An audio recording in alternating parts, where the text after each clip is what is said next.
सरकार के लेवल भी अलग अलग होते हैं, जैसे लोकल लेवल पे गवर्नमेंट, स्थानीय सरकार, जैसे यह गांव, शहर या कस्बों के प्रशासन का कार्य करती है। जैसे भारत में ग्राम पंचायतें गांव का संचालन करती है, अमेरिका में म्यूनिसिपल कॉरपोरेशन स्थानीय प्रशासन संभालती है।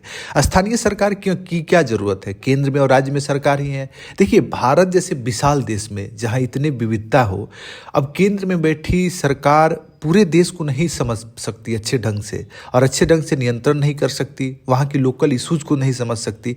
तो इसके लिए बहुत ज़रूरी है कि लोकल लोगों को ही वहाँ पे चुनकर और वहाँ की समस्याओं का निदान किया जाए। तो इसके लिए लोकल गवर्नमेंट, स्थानीय सरकार होती है।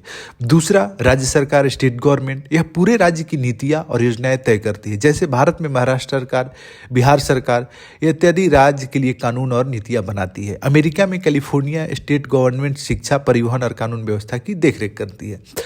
तीसरा जो है राष्ट्रीय सरकार, नेशनल गवर्नमेंट, यह पूरे देश का शासन और विदेशी संबंधों का संचालन करती है। जैसे भारत की केंद्र सरकार राष्ट्रीय नीतियां बनाती है और ब्रिटेन की सरकार पूरे देश के प्रशासन को नियंत्रित करती है।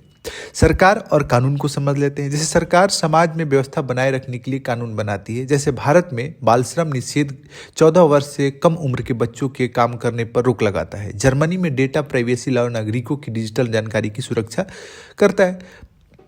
अब सोचिए, सरकार यदि ये लॉ ना बनाए बाल श्रम वाला, तो क्या होगा? लोग, जो भी व्यक्ति का अपना उद्योग है, धंधा है, व्यवसाय है, उसमें लोग कम उम्र के बच्चों से भी जबरन काम कराएंगे, तो उस छोटे बच्चे का जो जीवन है वो बर्बाद हो सकता है। उसकी जो जीवन जो बढ़नी चाहिए थी, जो शिक्षित होना चाहिए था, उसको शिक्षा मिलना चाहिए था, उसके पोटेंशियल को मैक्सिमम लेवल तक पहुंचाने के लिए, तो अगर ऐसा कानून ना हो तो शोषण ज़्यादा बढ़ जाएगा। तो कानून देखिए यहीं पे मदद करती है। सरकार के अलग अलग प्रकार भी होते हैं, जैसे डेमोक्रेसी,